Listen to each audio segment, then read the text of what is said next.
So my wife loves figs. She can eat them by the poundful. I don't agree with her, but she does love them. And so we have about a pound of figs in our pot here with a pound of white peaches. And I'm gonna make her a peach fig preserve. So into my pot I've added 3 cups of golden sugar, and I'm just gonna let the fruit macerate for probably about half an hour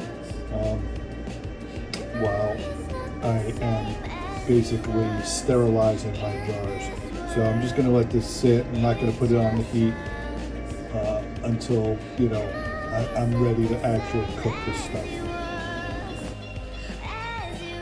So the fruit has been macerating for about half an hour. Now I've turned on the heat to medium high. We're going to start to let this cook down till it comes to just a slow boil, and then lower the heat and let it simmer until the fruit really starts to break down. So I'm going to add a couple slices of fresh ginger to our preserves here to give it a little bit of extra punch.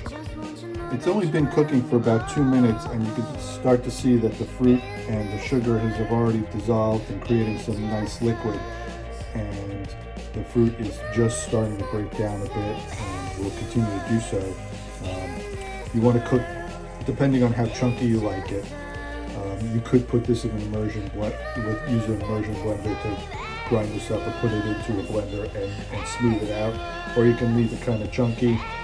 All depends on how you like it, but you're going to want to cook this until it reaches about 220 degrees. So you can see the fruit syrup is starting to come to a rapid boil. I got the thermometer and it's reading around 200 degrees. And what I'm going to do is I'm going to blend some of the fruit up to smooth it out a bit. The fruit's not breaking down quite as much as I would like, so probably because I didn't cut it into very small pieces. Anyway, I'm going to blend this down to a smoother paste. Okay, so you can see I blended this up. It took about 2 pushes on the Ninja Bullet, or the NutriBullet, whatever the hell damn thing is called, and it came to this nice smoother consistency. And now we're just going to cook this until it reaches 215 degrees. Okay, so our jam has come to temperature, and now it's time to do some canning.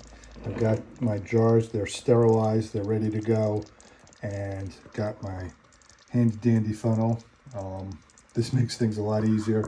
You just fill it up to the edge there. You fill it up to the edge, and then you can just take it out, and that'll leave you enough headspace to close it up. You're going to put the lids on finger tight, and then you're going to put them in a hot water bath, hot food, hot water bath, cold food, cold water bath, and boil it for 10 minutes. So now they're all jarred up. You want to put the lids on finger tight, don't over tighten them, and get them into a hot water bath, which I'm about to do, and process these for 10 minutes. I will post the recipe in the description section. It's very easy, simple to do. If you just follow along, this will be a great jam for you.